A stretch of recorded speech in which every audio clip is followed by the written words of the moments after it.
We're recording. So welcome to our Career Insights webinar. This one we're focusing on coaching. We've got three very special guests with us. Rob Webber, top left on my screen. Jimmy Gopperth, bottom left. And obviously Phil Dowson, bottom right. Guys, do you want to introduce yourselves rather than me introducing you? And it's probably the best way to go. Rob, if we kick off with you and kind of give us a bit of a background around what you do with yourself now. Yeah, so hello everyone. Rob Webber. Very recently retired from Sale Sharks and now got a coaching role with Jersey Reds in the Championship, which I've been at for a week. So very early days and just getting used to it all. Jimbo? Yeah, hi everyone. Jimmy Gopperth. Still battling away as a player with the young fellas and delving into a bit of coaching in sort of club level, which is pretty enjoyable. Hello everyone, Phil Dowson. I'm currently forwards coach at Northampton Saints and have been. This is my third season, so slowly coming to terms with not playing anymore and not getting run around by Jimmy. So I mean, it's good. Well, and not Rob. Well, Rob would run over me. Jimmy would run around me. So that's good. Obviously, you guys have got three different points of experience. As you said, Dals, you've been kind of out of the game now from a playing perspective for a few years. Rob, you're going through that transition now from playing to coaching, and obviously Jimmy, you're as you mentioned, you're still playing, still putting on the boots on a Saturday afternoon. So it's good to get three different types of perspective there. An unexpected visit there, Rob. Yeah, give me a second. There's like the BBC News. It's in the BBC News when the babbies come in.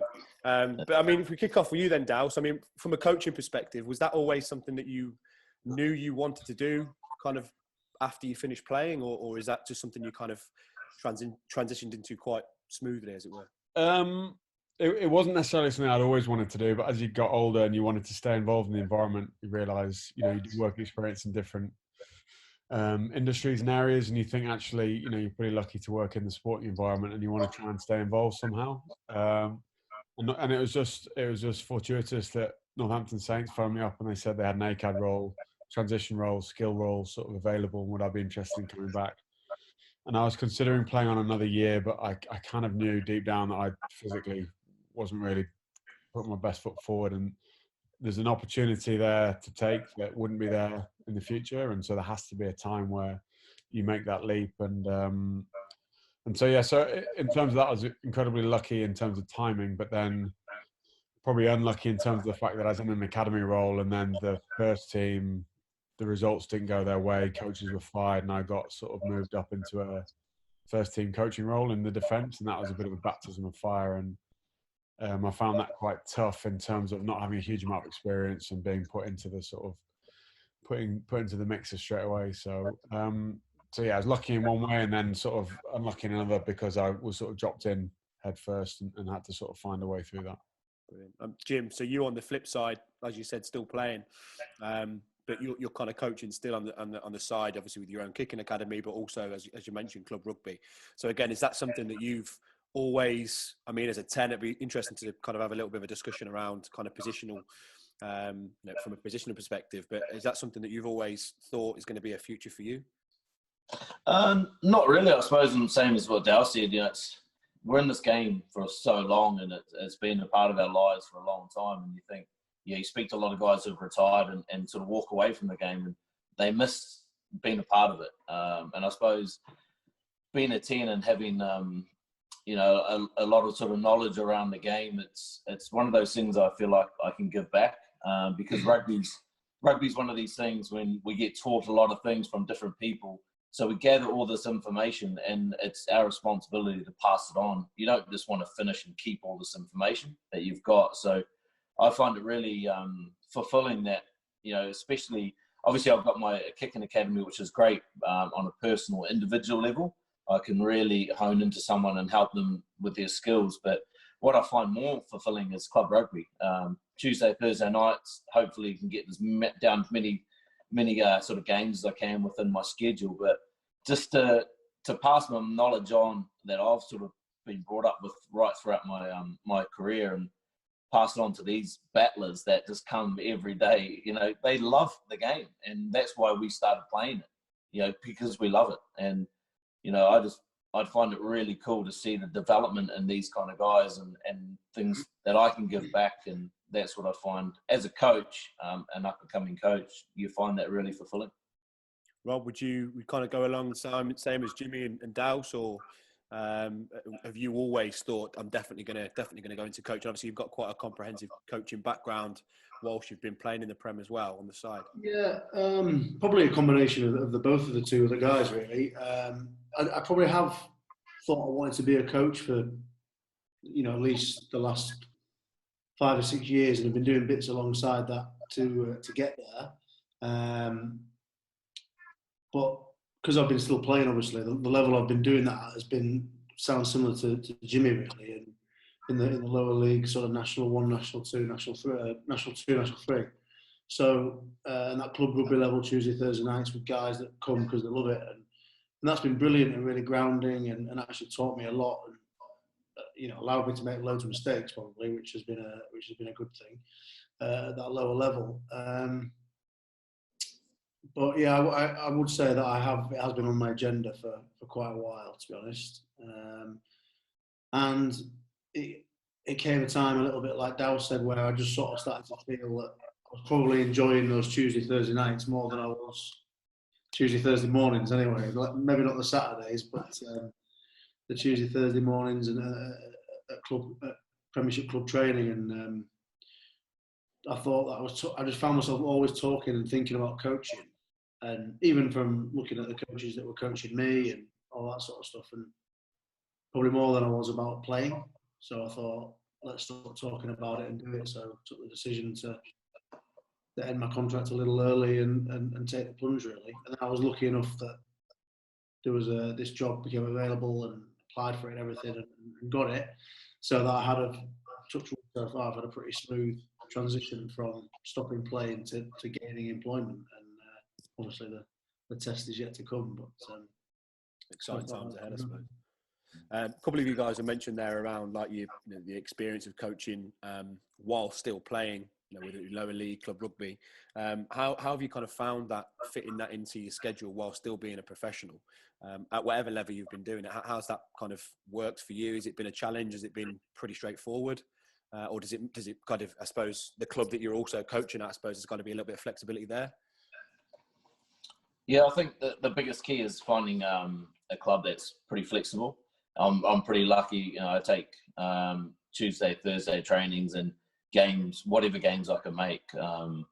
If you're not there, then you've got everything in place and you've got someone that can take over. I think that's the key to finding a club that's pretty flexible, because we all know the Premiership or your professional sort of schedule is pretty hectic. And Tuesdays is normally your biggest day, bashing each other. So some days it's quite hard. Some days, if it's pissing down with rain in the middle of winter, you got to get yourself up to go and coach. It's it's a bit hard at times, but it's having a team that's pretty flexible, and most of them are, to be fair. Most of them are just really keen to have a Premiership player down to help them out. So any guys that are looking to coach around there, I'm sure it's most sort of teams will be very, very flexible. Anyone else got anything to kind of add to that? that? I agree with Jimmy. I agree with Jimmy on that. I was very, very fortunate that the team that I got involved with, Sandbach Rugby Club, they were brilliant in terms of their flexibility and understanding, because, as Jimmy says there, one day you're playing Friday night, you can get to it, and the next day you're playing away in Europe on a Sunday night or something, and you've left on a Thursday, and it's all over the shop. So it's finding that, and also I think as that player coming down, depending on what your situation is with that club, you take that role on, then you just have to buy into it and get there as much as you can, and realise that it's probably a means to an end for you if you've got aspirations to go higher in the coaching. So you've got to just take as much from it as you can, and you can only do that when you're there. So you've got to really just bite the bullet and get yourself there as often as you can. And on the flip side of that, I suppose, Dowse, you've gone from being a player, obviously you were at Saints and then Worcester, and then back to Saints again in obviously a coaching capacity. What was that like in terms of getting used to the schedule of a coach versus the schedule of a player? Yeah, it is different. There's no two ways around it, but you just have to see the lads after a game and you realise actually it's probably not necessarily a bad thing. I think there's lots of things. Jimmy mentioned it as soon as he started in terms of the experience and the sort of game intellect that both Rob and Jimmy have, and it's how you get that across to a group. So it's not just having the intellect; it's also actually how you get ideas across, how you communicate, how different people learn, how you can potentially teach different ideas, and not trying to do too much at once. So I think when you talk about club rugby, the guys have had experience with clubs in lower leagues. You do have that opportunity where you can sort of experiment. You can try different things that you maybe have thought about in Wasps or Sale or Bath or wherever, and you can actually have a crack at those away from the spotlight, so to speak, and just see how those sort of ideas work out. So I think there's lots of opportunity while you're still playing, and then once you are in a professional setup, you get the chance to put your ethos on there without trying to overcomplicate it or learn from different coaches that you've had in the past. Do you think that was easier because you'd been a player at that particular club, or? I think in some ways it was easier. In some ways it was probably harder because I was then coaching guys who I played with and still am. Woody, Alex Waller. So there's obviously a slightly different relationship because you've got to be careful because a lot of those guys are your friends and you have to manage those relationships in terms of selection, in terms of bits and pieces like that. So all the players, what I would say is all the players were brilliant in terms of how they feed back to me and how they treated me, and I of course tried to keep a distance there. There has to be a line between the coaching staff and the players, but at the same time you don't want to be isolated. You don't want to change that relationship because that can be a massive strength as well in terms of your sort of form of friendships and bits and pieces like that. So it's just trying to manage that, I think. I think a couple of you touched on it, but I think obviously the whole relationship, building relationships is something that I think from a coaching perspective can't be overlooked, can it? You can't just maybe apply one size fits all and hope it works. No, I agree. And I think that's a big challenge that probably I'm going to face here in the Championship, where you've got a whole raft of players, particularly on Jersey Island, come from all over the place to a rugby club where they're all on different stages of their journey. You got sort of some really aspirational guys, some guys that are coming to the end, and all that sort of thing in that lower level that they're trying to use as a stepping stone, and getting them using it to build relationships and create that sort of bond to get your messages across, as Dowson's alluded to. I think is going to be a real challenge here. I think it's crucial everywhere, but I think perhaps even more so in this Championship level, where you've got so many different agendas. You've got guys that openly only want to be here for a year, so it's how do we get him on board to the best of his ability, and the other guys to respect what he's doing, and vice versa, sort of thing. So I'm going to find that quite interesting, I think. You got anything to add to that, Jim? I know you and I have spoken before about your experiences from being a player and how that's made you kind of think differently from a coaching perspective. Yeah, definitely. Obviously, it's I think as players, I think that's what players who have been in the professional era and who go into coaching, I think have got a very like an upper hand, so to speak, because they know how players feel and they know what they want from their coaches. You get some coaches who think they know a situation. Example, there could be you come in at half time and you're just down and the coach is going off at you and you're thinking, hang on a minute, we feel like we've nearly got this team. And then you sort of have different wavelengths. So I think as a lot of players that go into coaching sort of understand how players feel in certain situations, and it can really help that relationship because, as you've all said, relationships as a coach is the number one key. If you have a good relationship with your players and you have a good environment, then you're going to get the best out of your players. And it's all, if everyone's buying into the same thing, it just makes your job so much easier. Yeah, for sure. So with that in mind, then I think if from a coaching perspective, whether it's your transition from being a player to coaching, or changing your hats, Jimmy, as you've kind of mentioned, from a Tuesday morning to a Tuesday evening, what are some of the kind of biggest challenges or learnings from your from that, in terms of a coaching perspective? What are some of the biggest challenges you've come across?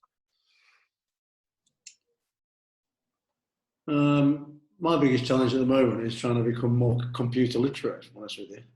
I don't realise, well, we realised, but the amount of time that goes into the preparation of things away from the training pitch, that's been quite eye-opening. And what's been asked of me to deliver it to various people, you know, from DORs to chairmans to all sorts. You know, that's been quite interesting and quite challenging, but you know, quite sort of interesting as well to try and learn that side of stuff. And you know, you think in your head, right, I know exactly what sort of picture I want that to look like, and then trying to articulate it and put it into a presentation or a meeting or something. You know, that's a challenge in itself. So it's getting that. I think Phil said at the beginning, you know, you've got all that knowledge, but how do you actually get that across in a way that 42 other people can understand? You know, that's going to be quite a big challenge, I think.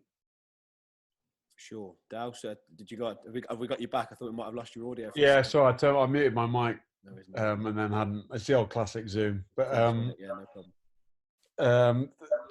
Rob mentioned the planning, and you actually get an understanding of how much work. You probably didn't appreciate it. I didn't appreciate it, certainly when I was playing, how much planning and work goes into sessions and week plans and strategy, and then also how you communicate that so that it's understandable. I think in terms of that transition, I think because, as Jimmy mentioned, you have the experience of trying to learn, you know, basic packages at different clubs and bits and pieces, you have an upper hand on that. You can actually deliver it in different ways to different people.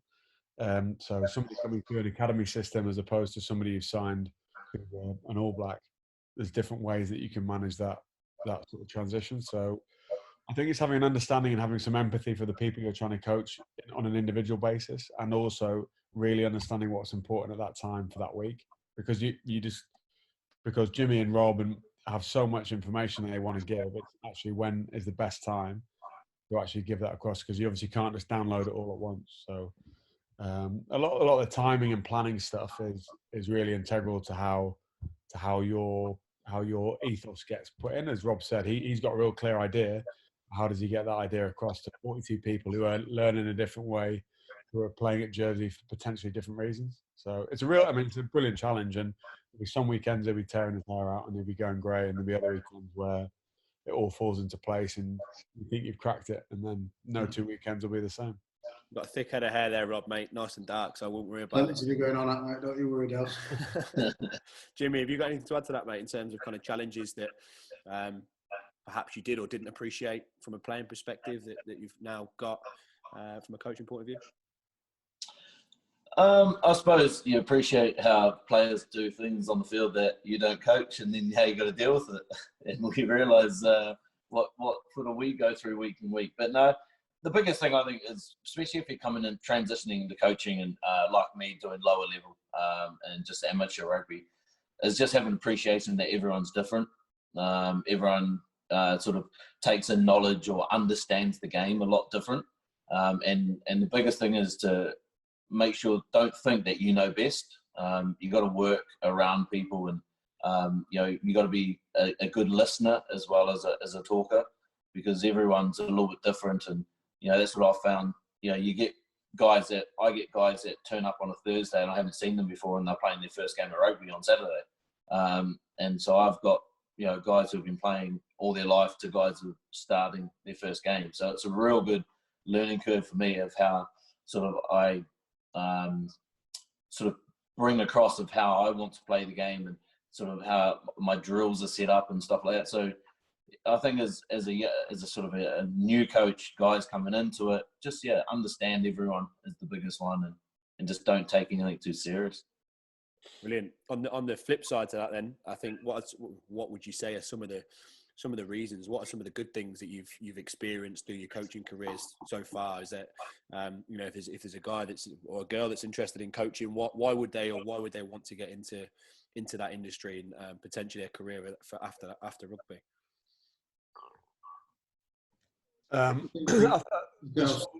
Oh, sorry, go on. Rob, you go. I was going to say, I think you said, you know, it's a great way to stay in what is a pretty good industry to be in.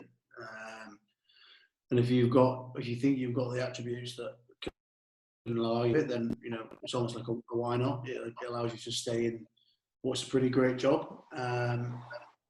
But yet, midway through your time in that job, you get to completely change perspective on the whole job, as it were. So throws up a massive challenge. And I think on a more personal level for me, the biggest, most rewarding thing I've had so far is just genuinely seeing lads develop and get better, and then go on to achieve slightly better things. So we had a couple of lads at the club I was coaching at that have gone on to bigger and better teams or representative honours and stuff. And at the level you're talking about there, that's absolutely massive for them. So there's a great sense of reward in doing that. And equally, just the buzz of winning a game on a Saturday. Like, it's what it's all about. Being the mastermind. Absolutely. Do as I say, not as I do. I would totally echo Rob there. Is it gives you an opportunity to stay competitive, to still have something to compete for. Now it's a different feeling when you win or lose, and there's different elements to it, but you're still competing. You might not be in the mix as much as you'd like to be, but there's an element of that. The other thing that Jimmy mentioned was enjoyment. There's the environment makes it easy to turn up to work, not only because you're passionate about the game, but the guys you're working with all generally want the same thing. Now that might change throughout the season and different people, but generally everyone else wants to win as well. So there's that environment, which is normally a lot of fun, a lot of laughter. And the last thing is you're always learning. There's always a different way of doing something. There's always a different way the game will be played, or somebody will be doing something. And watching individuals develop and achieve things they want to achieve is really rewarding as well. So being in that whole dynamic is a lot of fun. Obviously, it's work, and you're still working weekends, and there are drawbacks to it. But you wouldn't necessarily change those for anything else if you wanted a Monday to Friday. For sure. Jim, have you got anything to add to Rob and Dows's points there from a positive perspective? No, they're all just bang on. It's about that enjoyment thing, and it's just seeing people develop is really fulfilling as a coach, and that's pretty much exactly what the boys have said. It's it's pretty good. It's pretty good lifestyle, man. We've all enjoyed it as a player, and these boys are going into coaching now, and I'm still lucky enough to enjoy myself as a player. But it's probably it's the best job you can have in the world. Playing the game or coaching the game you love. For sure. So, you guys have just sold coaching to everybody watching this, the guys and girls that are going to watch this, thinking about a career in coaching. So if you were to give one bit of advice, what would it be? Floor's open.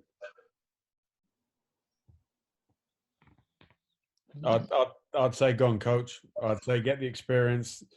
But I'd say that about any industry, any players who are still playing, who you have to go and try stuff to find out whether you like it or you don't. And the thing that Robert said earlier was commit hard, turn up when it's ugly, turn up when you're tired and you may be injured and bits and pieces like that, and just give it a massive crack and see if you do get that buzz out of it on a match day, see if you do get that buzz out of seeing guys improve or learn from what you're trying to give them. I think commit and try it out. And if you don't fancy it, if it doesn't work out for you, then there's other opportunities available. And if it does, then you can keep chasing it. And coaching is one of those frustrating jobs where you never finished and you never complete the actual job. It always, listen to podcasts from Eddie Jones and Wayne Smith, and they're always trying to improve. They're always trying to think differently. They're always trying to get more out of their teams and players. So it's a long road, but again, if you like it, then go for it. Yeah, I think for me as well, just agreeing with that last bit there of being open-minded and willing to change the way you've probably thought about the game as a player. Might be different to how you see the game as a coach, particularly after a bit of time. And the idea that you can't pick yourself, and I mean that in a sense of not yourself to actually go out and play the game, but you can't pick. Dows can't pick 15 Phil Dowsons, but see the game the same as him through his own lens and has his same values and things like that. So, world's most boring team, Rob. Yeah, I mean, it would be very slow paced game. That methodical, Dows, methodical. Yeah. But you've got to be prepared to build those relationships with people that you might not necessarily in a different walk of life, because they could be the best for the team. So you can't pick yourself. You've got to pick a variety of personalities and make that work. It's funny you say that. I actually asked Dows last year what his all-time 15 would be, and that's what he said: 15 Phil Dowsons. So terrible on the piss as well. Jim, if you had pretty much the same. Look, you just got to be adaptable. And just remember, as a coach, this is obviously coming from a player, environment's everything. So create a good environment and you'll get the most out of all your players. Simples. I think you've kind of all hit the nail on the head in terms of relationships. And the biggest thing is going to try it. You know, if you're still playing and you're interested in coaching or you're interested in any sort of industry, go and find out if you do like it. And you know, I'm sure you'll find out pretty quickly that you either do and you love it, or that you don't. And I think that's just as valuable. So I think from a playing perspective, you know, if you have got an interest in coaching or in anything, speak to your development manager and see what we can kind of, you know, do sort for you. So guys, really appreciate that. It's kind of almost half an hour on the bob. So really appreciate your time this evening. We'll get this recorded and sent out to the guys. And have a great evening, fellas, and see you soon. Thanks, Luke. Cheers. Cheers, guys. Cheers, See you in guys. a few weeks, Dalston.